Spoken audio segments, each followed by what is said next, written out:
What's up, guys? What do your friends think about Overwatch? This is a serious question. If you're watching this, there's a good chance you already like it, but there's also a good chunk of people who are just clicking on this, just probably curious to see what's up with Overwatch. First of all, hello traveler, and hello to returning subscribers. Some of you are lying.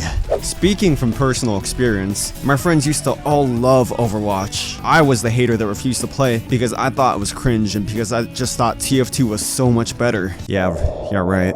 Now since then, they've all quit the game for their own personal reasons, while I'm still just a fresh new baby. But there's the thing, they quit the game because either they didn't like the new direction the game's heading in, or maybe a feature was cut from the game that they liked. But I'm still here, and so are much of the core player base of Overwatch. Why? Why is that? Sit back, maybe grab a kelp shake, maybe comment down why you quit the game after you finish the video, because I have a lot to say, and take a journey with me through this topic. Before we go into why people still hate this game, we need to first see how it ended up this way. I know a lot of you people are already aware of Overwatch, but to know why Overwatch has the reputation it has today, we need to go back. Let's turn the clocks back to 2016, before all the horrible things happened to Overwatch and to my life.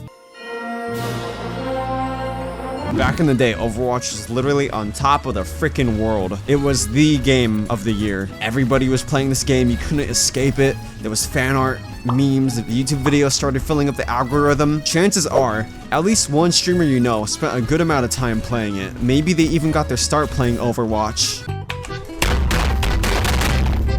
There was so much goodwill for the game, and a lot of people hopped onto it for various reasons. People proclaimed it as fresh, fun, and innovative. It really got the hero shooter genre off of its feet. Before Overwatch, the genre was just a stagnant pool of stale trash, with one game really dominating the genre. But Overwatch spawned a bunch of copycats trying to take a piece of the Overwatch pie. We got Paladins, Battleborn, frickin' Overblocks, but nothing was able to really captivate people the way Overwatch did.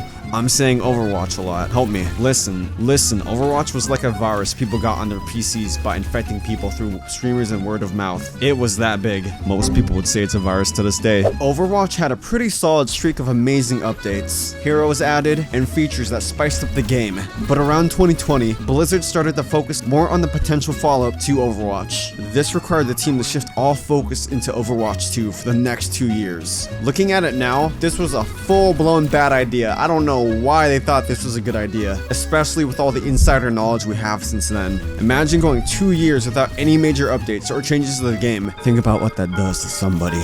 The last thing they really did was release Echo before they left Overwatch 1 to die and rot. Slowly but surely, people started to bleed out of the game and decided to look for new gaming options. Around the time, Fortnite was popping off heavy, so lots of people decided to play that along with PUBG. People got bored of waiting, and Blizzard wasn't too keen on revealing what was coming up with a new and improved Overwatch sequel. All people really knew was that it was going to be centered around an industry-changing PvE mode. I bet that's going to be fun to play. More time passed, and more people were leaving, but after all the waiting, the day finally came. October 2022. Overwatch 2 dropped. So many people were eager to play it, and it was finally here.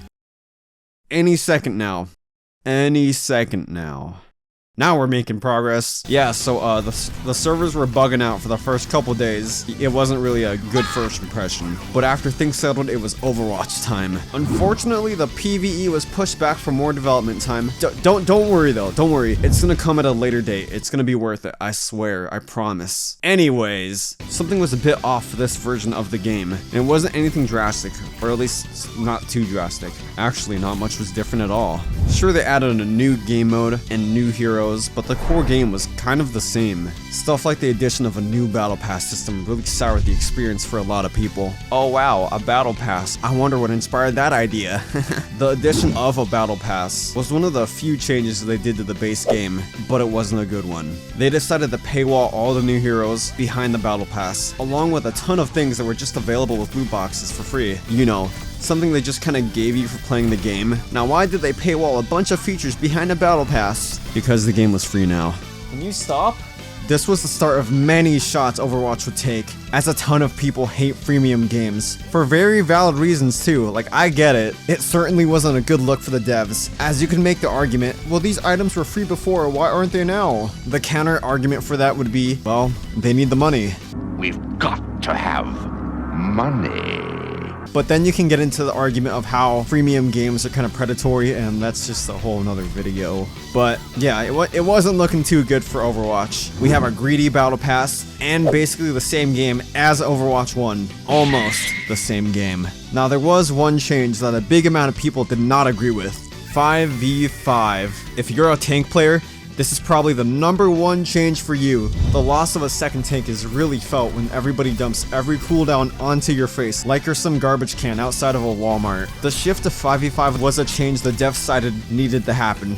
And I can see why. It gives a lot more individual power within the game and lessens the clutter, but a lot of people said otherwise. People miss the old tank combos, putting ultimates together to win a fight, while also having an extra damage sponge to cover up your weaknesses. In 5v5, you're more likely to suffer due to an individual player, which brings up the whole counterpicking argument. Ah yes, this is a big one. This is a really annoying one. Counterpicking is basically where somebody swaps to a hero that has a significant advantage on a player just to get the edge against them. Tank counterpicking became pretty bad, as now that there's one tank, people could just simply counter for a free win. Now obviously it's more nuanced than this, like again you have your DPS teammates and stuff, but it's a pretty annoying issue tank players have to deal with. It really made playing tank just kind of miserable. If you were a one trick or just really wanted to play a specific hero, you just really can't be able to do that. Not to mention, again, you're taking so much damage and so much attention from the enemy team. You're really just a walking target. You're just really saying, hey guys, shoot me. With how many tanks are super varied and different, and they all got their strengths and weaknesses, it was kind of inevitable. One tank's good at one thing, the other tank's good at another thing.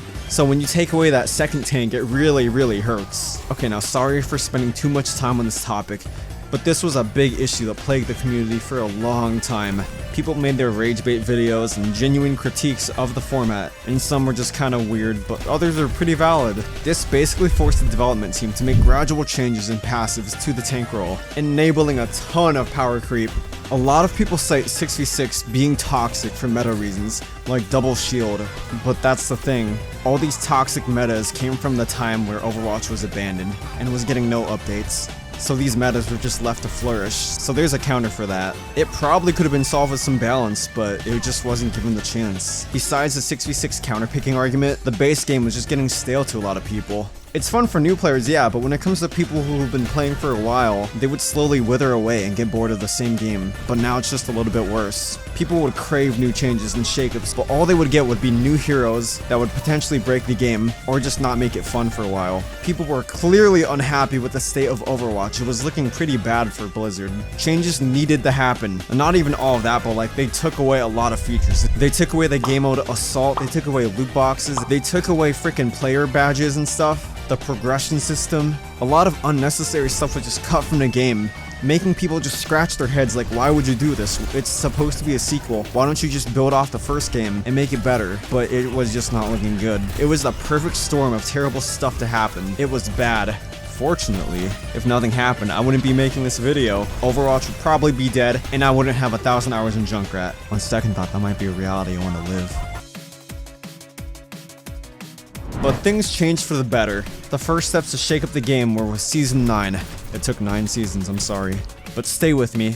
After 2023 being a pretty stagnant year for the game, getting a ton of bad press and tomatoes thrown at the development team, they took it all to heart. They were like, you know what? We gotta take the L. We suck, but let's make a good game. Season 9 buffed everybody's health pools, and they even added a global healing passive. They even revamped the freaking rank system. Can you believe that? Another thing people were like ragging on was the rank system. It was pretty bad with how like shady and untransparent it was. It was bad. So the fact that they listened to people and were like, you know what? Yeah, let's change the system is just freaking amazing work. I love it. They did the unthinkable and increased everybody's projectile sizes. You can't deny these changes worked. It brought people to the game. People started coming back and discussed the changes and their impact on the game. You even have freaking Moist Critical talking about it on his channel. Remember this? Hey, what's up everybody? It's me, Critical. Throughout the year of 2024, new heroes would slowly get added, and it'd be nice. A little cycle of a hero gets added, people regularly come back to check them out, and then bam. A new format test was added to Overwatch. 6v6 is back.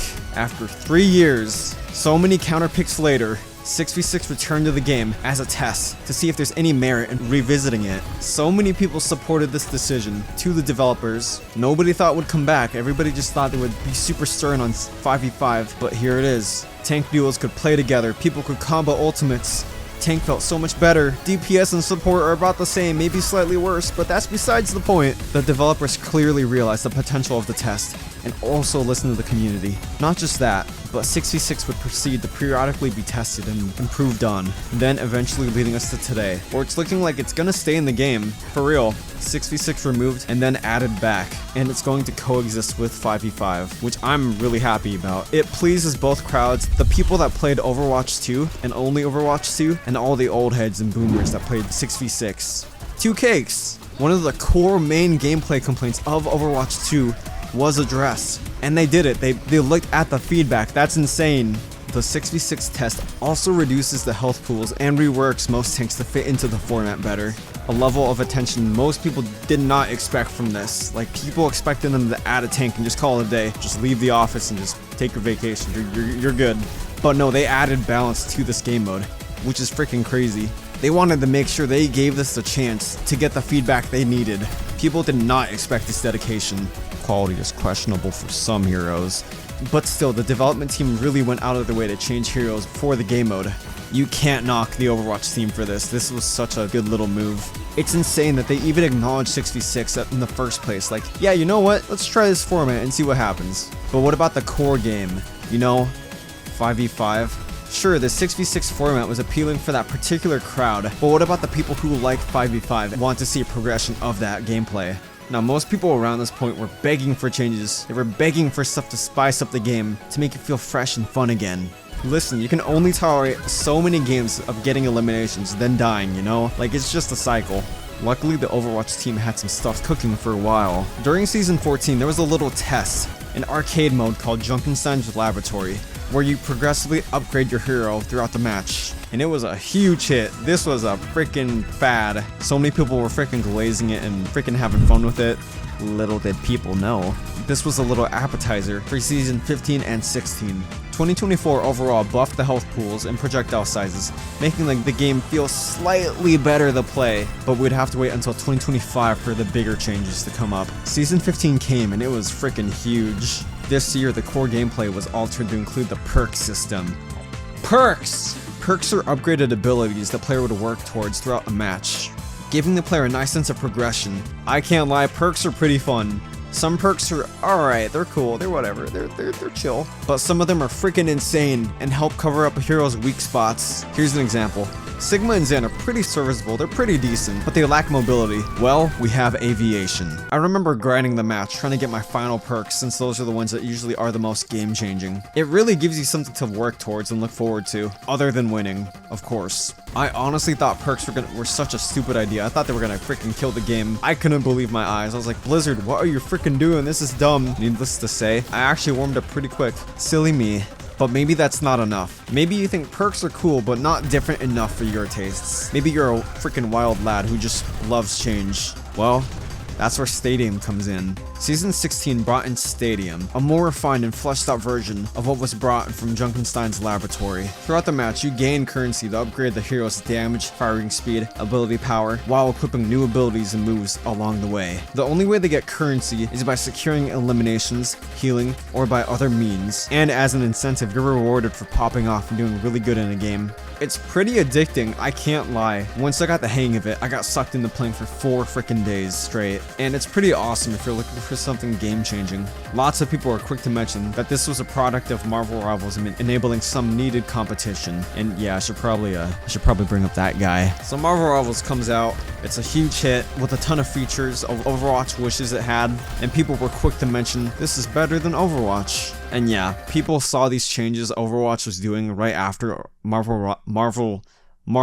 Rivals, oh my god. And people were like, well, they're just doing this because of Marvel Rivals. First of all, do you have any idea how long game development takes? It already takes months to put a single map out. Imagine how much time it was needed to flesh out every hero for this game mode, and every map. And they don't even have all the heroes in yet. But I will agree, Marvel's giving Overwatch a run for its money is pretty cool, knowing Overwatch has been the king of the genre for a long time. It finally feels like Overwatch is fully evolving into a completely different thing, pretty much unrecognizable from Overwatch 1's gameplay of quick play, ranked, or the occasional freaky game mode if you're up to it. Anybody up for Malga Nipple PvE? People even critique the monetization of Overwatch. A big problem people had with Overwatch 2 was the monetization. The addition of a shop just feels greedy, but since then many problems have been addressed. First of all, we got heroes being free for everybody, as well as adjustments to currency and mythics, and drumroll please, we got loot boxes again. One of the main features that helped people even get these cosmetics in the first place were loot boxes, and they're back.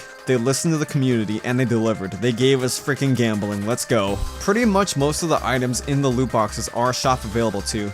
So if you can't spend money on the shop, loot boxes are a great alternative. They give you a guaranteed legendary every 20 boxes too. Why yes, Overwatch is my favorite gacha game. You can even buy specific skins with your credits. Holy poop. And again, an argument you can make is that the mere existence of a shop is inherently greedy. And I'm not gonna lie, I don't really have a rebuttal for this. This kind of opens a Pandora's box of issues, such as the changing gaming monetization, as well as the prevalence of battle passes and stuff like that. Listen, Fortnite was ground zero for this, but it kind of created a whole new environment for gaming. Can you really blame Overwatch for adapting to this model? Kind of. Like all these other games have $20 skins, but people punch down on Overwatch. Again, like this opens up a whole new topic for a video that I could make, but I don't know. Tell me how you guys feel about the changing gaming industry in the comments below. I know a lot of people don't like it, and for good reason, so hit me up. How about the features they removed, like progression, competitive badges, and the removed maps in the game modes? It's all back. The game mode Assault is easily accessible. That's if you want to do the Overwatch equivalent of huffing Lysol. And they even brought back ranked badges, albeit a little bit goofy looking. And after all of these changes, the general public is still reluctant to give Overwatch a semblance of positivity. In fact, it's gotten slightly worse. Don't get me wrong, quite a few players have come back to the game, and they've enjoyed their time with it, but many are still punching down on the game. I mean, just look at your average game journalist, trying to get his clicks in, who keeps on dying to flanking Moiras. The public still holds the belief that Overwatch is just simply past all of it, and it's not worth whatever effort they put into the game. People cite the cancellation of the PvE as a big source of the collective frustration people have. The big reason Overwatch 2 exists in the first place. And I just want to say, man, it's been 2 years. Now, I may be in the minority, but unless there was a good reason to play the PvE like giving special loot, I don't think it would have been something I would come back to.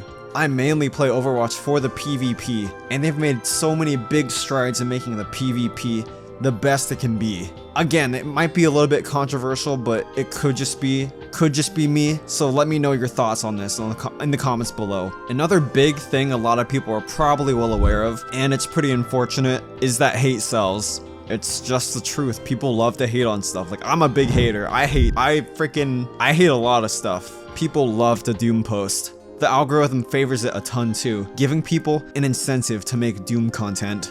Not that Doom content, the other Doom content. Sorry, bud. People just like watching those downfall videos. You could happily praise something, which is nice, but just make some freaking Sunny V2-esque video and people are more inclined to watch. Hey everybody, thanks for watching the video. I worked so hard on it. This took so long just with the editing, the getting the clips and stuff, writing my stuff. But thank you so much for watching it. It was such a good and fun video to make, and I'm really happy you guys liked it, or hopefully you liked it. I don't know. I am well aware that somebody could just counteract my whole argument with this picture, and I can't lie.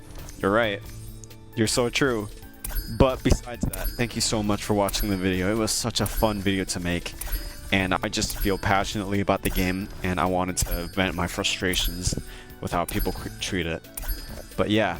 Thank you so much for watching the whole video, watching it all the way through.